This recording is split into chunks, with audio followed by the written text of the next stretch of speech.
Revival of Handicraft by William Morris, originally published in the Fortnightly Review, November 1888. For some time past, there has been a good deal of interest shown in what is called in our modern slang art workmanship, and quite recently there has been a growing feeling that this art workmanship, to be of any value, must have some of the workman's individuality imparted to it beside whatever of art it may have got from the design of the artist who has planned, but not executed, the work. This feeling has gone so far that there is growing up a fashion for demanding handmade goods, even when they are not ornamented in any way, as, for instance, woolen and linen cloth spun by hand and woven without power, hand-knitted hosiery, and the like. Nay, it is not uncommon to hear regrets for the hand labor in the fields, now fast disappearing from even backward districts of civilized countries. The scythe, the sickle, and even the flail are lamented over, and many are looking with drooping spirits to the time when the hand plow will be as completely extinct as the quern, and the rattle of the steam engine will take the place of the whistle of the curly-headed plowboy through all the length and breadth of the land. People interested, or who suppose that they are interested, in the details of the arts of life feel a desire to revert to methods of handicraft for production in general, and it may therefore be worth considering how far this is a mere reactionary sentiment incapable of realization, and how far it may foreshadow a real coming change in our habits of life as irresistible as the former change which has produced the system of machine production, the system against which revolt is now attempted.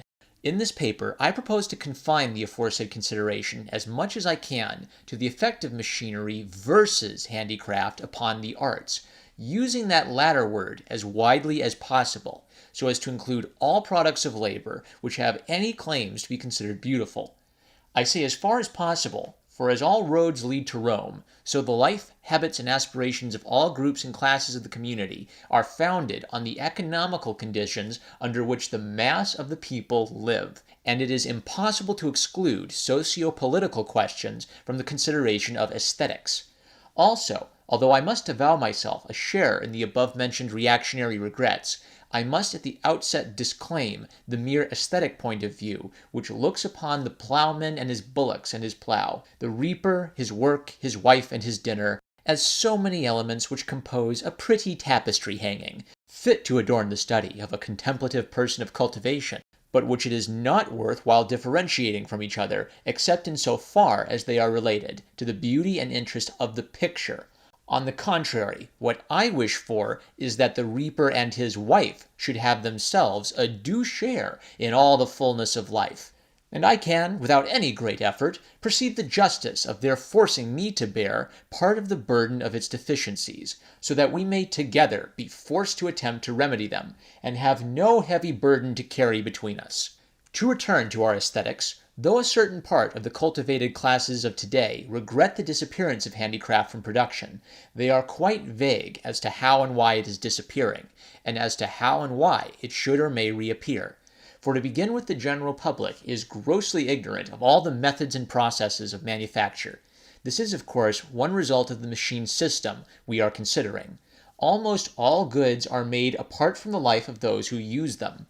We are not responsible for them. Our will has no part in their production, except so far as we form part of the market on which they can be forced for the profit of the capitalist, whose money is employed in producing them. The market assumes that certain wares are wanted. It produces such wares indeed, but their kind and quality are only adapted to the needs of the public in a very rough fashion, because the public needs are subordinated to the interest of the capitalist masters of the market, and they can force the public to put up with the less desirable article if they choose, as they generally do. The result is that in this direction our boasted individuality is a sham, and persons who wish for anything that deviates ever so little from the beaten path have either to wear away their lives in a wearisome and mostly futile contest with a stupendous organization which disregards their wishes, or to allow those wishes to be crushed out for the sake of a quiet life. Let us take a few trivial but undeniable examples. You want a hat, say, like that you wore last year. You go to the hatter's, and find you cannot get it there, and you have no resource but in submission. Money by itself won't buy you the hat you want. It will cost you 3 months' hard labor and 20 pounds to have an inch added to the brim of your wide-awake. For you will have to get hold of a small capitalist, of whom but few are left, and by a series of intrigues and resolute actions which would make material for a 3-volume novel, get him to allow you to turn one of his hands into a handicraftsman for the occasion. And a very poor handicraftsman he will be when all is said. Again, I carry a walking stick, and like all sensible persons, like it to have a good heavy end that will swing out well before me. A year or 2 ago, it became the fashion to pare away all walking sticks to the shape of attenuated carrots, and I really believe I shortened my life in my attempts at getting a reasonable staff of the kind I was used to, so difficult it was. Again, you want a piece of furniture, which the trade, mark the word, trade, not craft, turns out blotched all over with idiotic sham ornament. You wish to dispense with this degradation, and propose it to your upholsterer, who grudgingly assents to it. And you find that you have to pay the price of 2 pieces of furniture for the privilege of indulging your whim of leaving out the trade finish. I decline to call it ornament, on the one you have got made for you.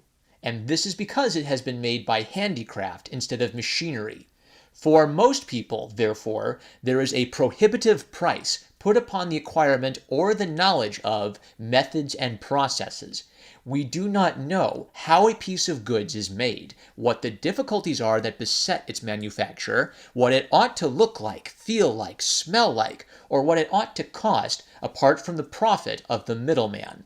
We have lost the art of marketing, and with it the due sympathy with the life of the workshop, which would, if it existed, be such a wholesome check on the humbug of party politics. It is a natural consequence of this ignorance of the methods of making wares that even those who are in revolt against the tyranny of the excess of division of labor in the occupations of life, and who wish to recur more or less to handicraft, should also be ignorant of what that life of handicraft was when all wares were made by handicraft. If their revolt is to carry any hope with it, it is necessary that they should know something of this. I must assume that many or perhaps most of my readers are not acquainted with socialist literature, and that few of them have read the very admirable account of the different epochs of production given in Karl Marx's great work entitled Capital. I must ask to be excused, therefore, for stating very briefly what, chiefly owing to Marx, has become a commonplace of socialism, but is not generally known outside it. There have been 3 great epochs of production since the beginning of the Middle Ages. During the first or medieval period, all production was individualistic in method. For though the workmen were combined into great associations for production and the organization of labor, they were so associated as citizens, not as mere workmen. There was little or no division of labor, and what machinery was used was simply of the nature of a multiplied tool, a help to the workman's hand labor, and not a supplanter of it. The workman worked for himself and not for any capitalistic employer, and he was accordingly master of his work and his time. This was the period of pure handicraft. When in the latter half of the 16th century the capitalist employer and the so-called free workman began to appear, the workmen were collected into workshops, the old tool machines were improved, and at last a new invention, the division of labor, found its way into the workshops. The division of labor went on growing throughout the 17th century and was perfected in the 18th, when the unit of labor became a group and not a single man. Or in other words, the workman became a mere part of a machine, composed sometimes wholly of human beings and sometimes of human beings plus labor-saving machines, which toward the end of this period were being copiously invented. The fly shuttle may be taken for an example of these. The latter half of the 18th century saw the beginning of the last epoch of production that the world has known, that of the automatic machine, which supersedes hand labor, and turns the workman, who was once a handicraftsman helped by tools, and next a part of the machine, into a tender of machines. As far as we can see, the revolution in this direction as to kind is complete, though as to degree, as pointed out by Mr. David A. Wells last year, 1887, the tendency is towards the displacement of ever more and more muscular, labor, as Mr. Wells calls it. This is very briefly the history of the evolution of industry during the last 500 years, and the question now comes, are we justified in wishing that handicraft may in its turn supplant machinery? Or it would perhaps be better to put the question in another way. Will the period of machinery evolve itself into a fresh period of machinery more independent of human labor than anything we can conceive of now? Or will it develop its contradictory in the shape of a new and improved period of production by handicraft? The second form of the question is the preferable one, because it helps us to give a reasonable answer to what people who have any interest in external beauty will certainly ask. Is the change from handicraft to machinery good or bad? And the answer to that question is, to my mind, that, as my friend Belfort Bax has put it, statistically it is bad, dynamically it is good. As a condition of life, production by machinery is altogether an evil. As an instrument for forcing on us better conditions of life, it has been, and for some time yet will be, indispensable.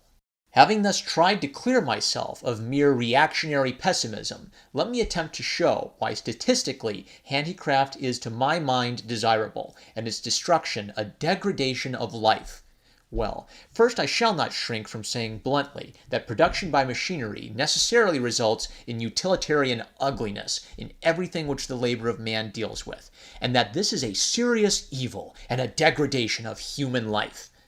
So clearly is this the fact that though few people will venture to deny the latter part of the proposition, yet in their hearts the greater part of cultivated civilized persons do not regard it as an evil, because their degradation has already gone so far that they cannot, in what concerns the sense of seeing, discriminate between beauty and ugliness. Their languid assent to the desirableness of beauty is with them only a convention, a superstitious survival from the times when beauty was a necessity to all men.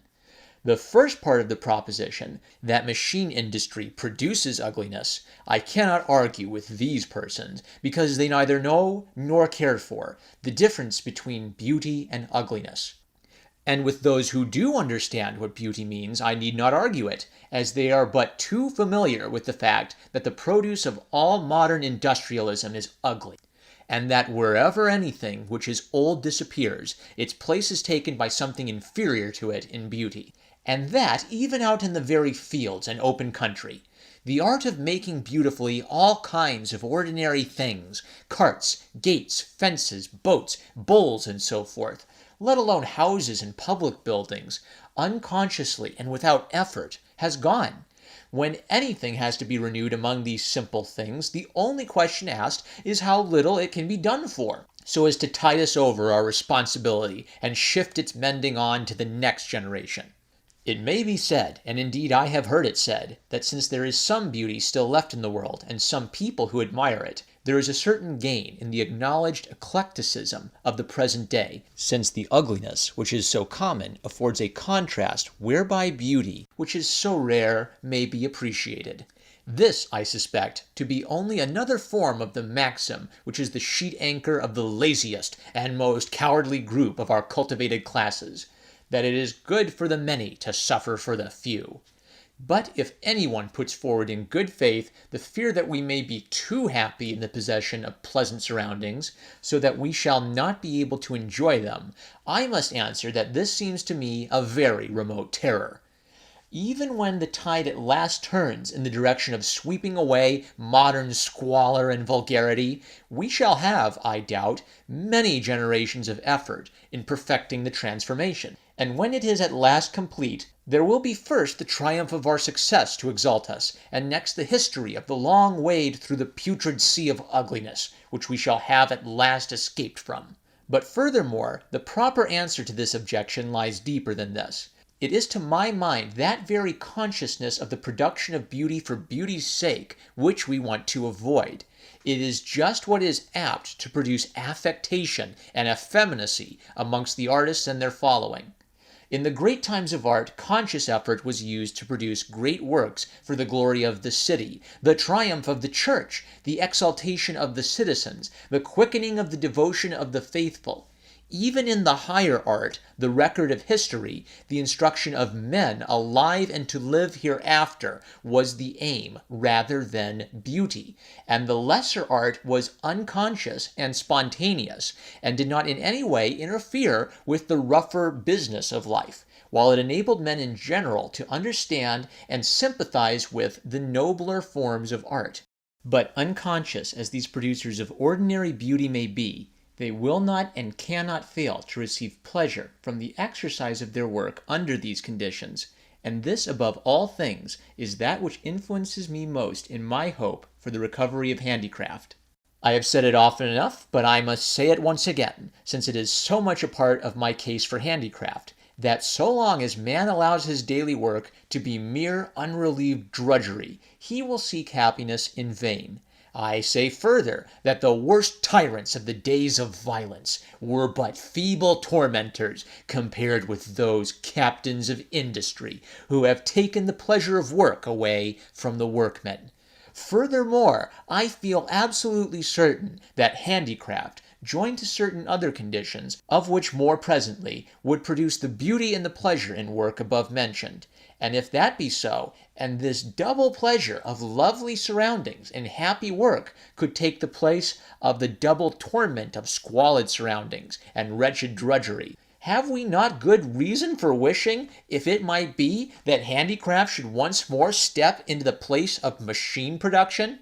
I am not blind to the tremendous change which this revolution would mean. The maxim of modern civilization to a well-to-do man is, avoid taking trouble. Get as many of the functions of your life as you can perform by others for you. Vicarious life is the watchword of our civilization, and we well-to-do and cultivated people live smoothly enough while it lasts. But, in the first place, how about the vicars, who do more for us than the singing of Mass for our behoof for a scanty stipend? Will they go on with it forever? For indeed, the shuffling off of responsibilities from one to the other has to stop at last, and somebody has to bear the burden in the end. But let that pass, since I am not writing politics, and let us consider another aspect of the matter. What wretched, lopsided creatures we are being made by the excess of the division of labor in the occupations of life. What on earth are we going to do with our time when we have brought the art of vicarious life to perfection, having first complicated the question by the ceaseless creation of artificial wants, which we refuse to supply for ourselves? Are all of us, we of the great middle class, I mean, going to turn philosophers, poets, essayists, men of genius, in a word, when we have come to look down on the ordinary functions of life with the same kind of contempt wherewith persons of good breeding look down upon a good dinner, eating it sedulously, however? I shudder when I think of how we shall bore each other when we have reached that perfection. Nay, I think we have already got, in all branches of culture, rather more geniuses that we can comfortably bear, and that we lack, so to say, audiences rather than preachers. I must ask pardon of my readers, but our case is at once so grievous and so absurd that one can scarcely help laughing out of bitterness of soul. In the very midst of our pessimism, we are boastful of our wisdom, yet we are helpless in the face of the necessities we have created, and which, in spite of our anxiety about art, are at present driving us into luxury unredeemed by beauty on the one hand, and squalor unrelieved by incident or romance on the other, and will one day drive us into mere ruin.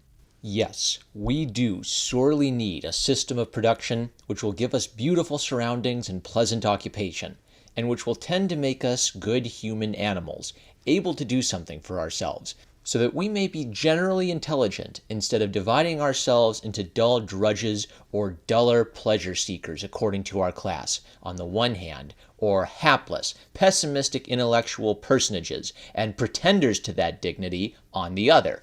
We do most certainly need happiness in our daily work, content in our daily rest, and all this cannot be if we hand over the whole responsibility of the details of our daily life to machines and their drivers. We are right to long for intelligent handicraft to come back to the world which it once made tolerable amidst war and turmoil and uncertainty of life, and which it should, one would think, make happy now we have grown so peaceful, so considerate of each other's temporal welfare. Then comes the question, how can the change be made?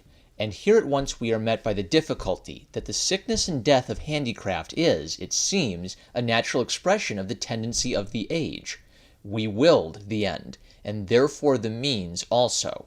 Since the last days of the Middle Ages, the creation of an intellectual aristocracy has been, so to say, the spiritual purpose of civilization, side by side with its material purpose of supplanting the aristocracy of status by the aristocracy of wealth. Part of the price it has had to pay for its success in that purpose, and some would say it is comparatively an insignificant part, is that this new aristocracy of intellect has been compelled to forego the lively interest in the beauty and romance of life, which was once the portion of every artificer at least, if not of every workman, and to live surrounded by an ugly vulgarity which the world amidst all its changes has not known till modern times.